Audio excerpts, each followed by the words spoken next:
Well, welcome back to Talking Fitchburg. Joining us this morning from Grace, just down the street here, is Andrea Whippafirth. Just finding that maybe have some connections in the Wanakee area. I'm out of that area myself, so we'll talk afterwards and Sounds good. confirm the family history there. But Andrea, thank you so much for coming in this morning and joining us. Thanks for having me. So this morning what we're going to talk about is a few different issues, or not issues, but things that Grace can offer for the community. And this would go for probably any hospice facility or, stand true to that. A lot of it is applicable to other hospice agencies, but Agrace does have some additional special features. Awesome. So we'll start with the first question, and it's tell us about the value of Agrace and how it adds to the community, and how can you be of help? Sure. So Agrace has been in the community for over 30 years. Sorry, technical difficulties. Hey, no, it's taken us like 10 years to get this down, so don't worry about it. And we're really made up of people who live in this community. So our entire mission is to partner with our patients and families when they're really at their most vulnerable. Serious and life-limiting illness is going to affect all of us at one point or another. And we really recognize that there's a need not only for exceptional health care, which is a really big part of what we do, but also spiritual needs that arise and social needs. And so we really like to partner with our families to make sure that all of those areas are being addressed through our hospice program, through our palliative care program, and sometimes through other programs like partnership we're doing with local pet rescue to make sure that when people are going through these really difficult times, they have one less worry. We can help them figure out where Rover goes, if they need to come into our facility or if they do pass away. So it's more like a resource, you can think of it as a big resource center, essentially. So yeah, we really aim to be a resource for the community. Yeah, absolutely. So what kind of illnesses are your staff comfortable with working with? There's a perception out there that hospice is for usually cancer patients in their last couple weeks of life. But and we serve those folks, and we're happy to do that. But we also serve over half of our patients have non-cancer diagnoses.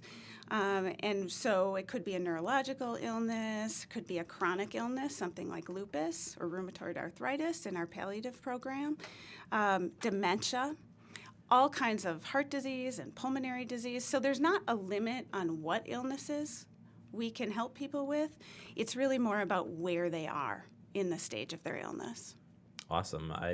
I know that, thinking from being in the medical community that there's so many illnesses and pieces out there, and I do think there is a good perception that hospice is kind of could be focused in one area, but it's really neat to say that it is spread across the board, and you're willing to help no matter where you're at, and can help plan too ahead.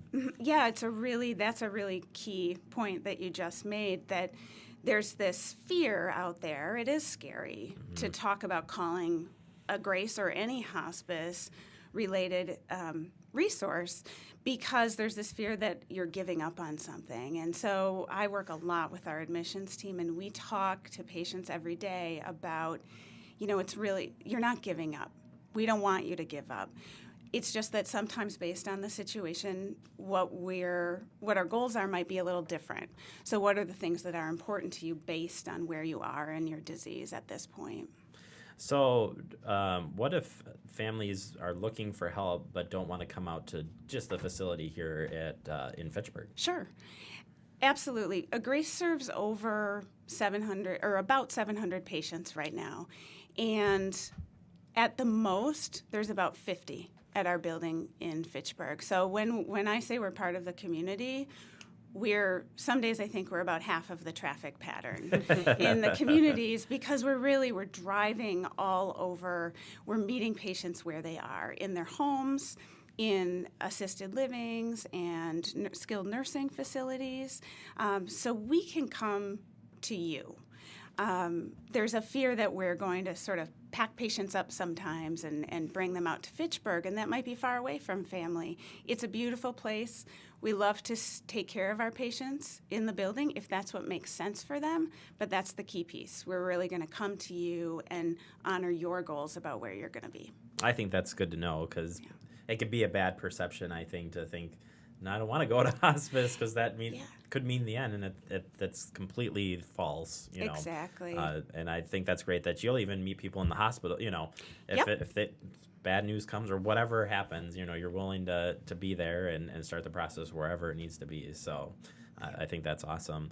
Last question for you. How do I know if I'm eligible for hospice or palliative care? Sure. So, again, it's a really scary thing to think about making that first phone call. And so I want to put people's minds at ease that you don't have to know. If you feel like you're in need of some extra help, you could use some support wrapped around you at whatever stage you're at, then call us. And it's our job to coordinate with doctors to figure out what program might work best for you based on our conversations and our partnership with you, and also on, your physician's preferences, any caregivers.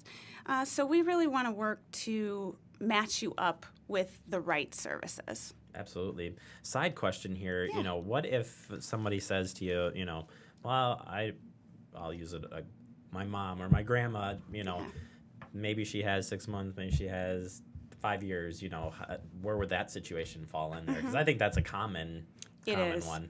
It's very common. So sometimes we will, or not sometimes, very frequently, our nurses just come out to the home. They talk to the doctor, they talk to the patient and the family. We just learn more about, tell us what led you to give us a call.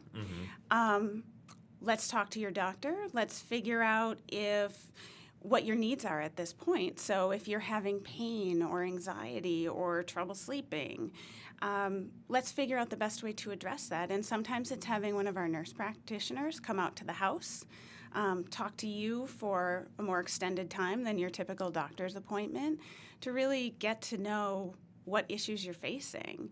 And then we find out if there are symptoms we can help manage, if there are other recommendations we can make, or if it might be time to look at hospice services.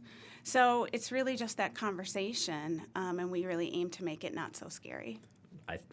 That's exactly what I think I would want to hear, knowing that information. Right. So, all right, Andrea, we appreciate you coming on today. Absolutely. And we'll have you guys on next month, take on some more topics. So Great. Appreciate it. Thank you for having us. Not a problem.